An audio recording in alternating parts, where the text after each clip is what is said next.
Okay, Scotty, now we're going to take a look at your backstroke from the straight-on view underwater.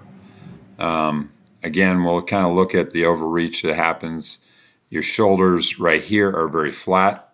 Should be rotated to that left a little bit more. So instead of trying to enter with that shoulder so flat, because that kind of forces the arm behind the head, we want to see this right shoulder out of the water and the left shoulder a little deeper. And that's going to help the arm enter straight down your shoulder line. And instead we're entering behind the head because that's the only place you can enter pinky first once the shoulders are this flat. So you get on that side a little bit more and that will take care of that.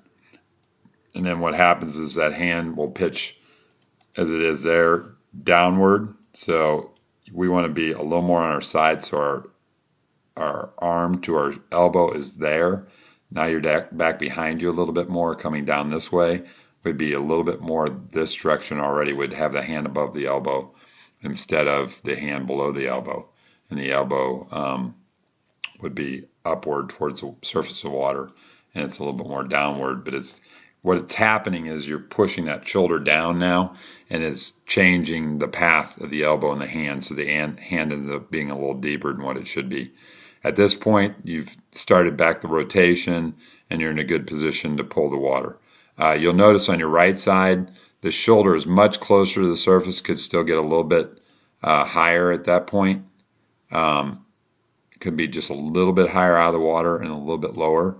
But you can see you're barely reaching back behind the head on your right side. So a little bit better with the right side as far as trying to stay straighter with that arm. And then the hand will be out a little bit more and up a little bit more. So as I drew the lines before, you notice that you were here and then the hand was down, okay, even bent down from that point.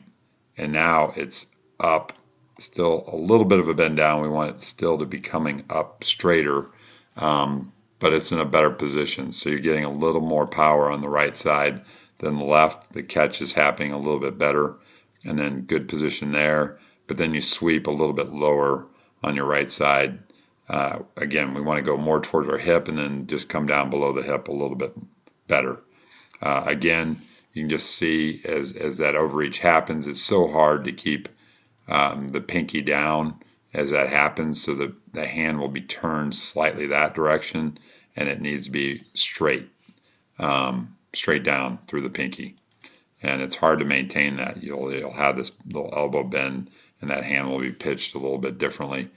Just because you're too flat with the shoulders, they need to be rotated a little bit more as you go into that catch.